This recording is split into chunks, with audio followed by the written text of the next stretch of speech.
ஆளுநர் சட்டப்பேரவைக்கு வந்ததிலிருந்து புறப்பட்டு செல்வது வரைக்கும் நிகழ்வுகளா என்னென்ன விஷயங்கள் நடந்தது, எவ்வளவு நேரம் அவர் சட்டப்பேரவையில அமர்வுல உள்ள உட்கார்ந்திருந்தாரு, என்னென்ன விஷயங்கள் அவர் பேச முற்பட்டாரு?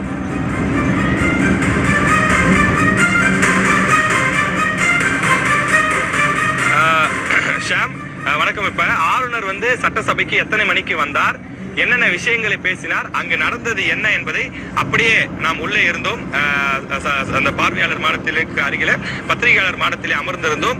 அங்கு அமர்ந்து என்னென்ன நடந்தது என்பதை நேரம் வாரியாக, டைம் வாரியாக நாம் நோட் செய்து வைத்திருக்கிறோம். அதை அப்படியே மக்களுக்கு கொடுக்கலாம்.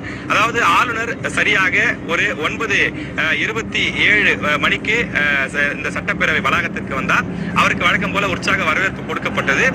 பிறகு அவர் சரியாக 9:29 மணிக்கு, 9:30 மணிக்கு அசெம்பிளி ஆரம்பிக்கும், 9:29 மணிக்கு ஆளுநர் நடந்து வந்தார். அவருடன் சபாநாயகர், சட்டப்பேரவை செயலாளர் உள்ளிட்டோர் வந்திருந்தார்கள். ஆனால் தமிழக முதலமைச்சர் 9:22 மணிக்கு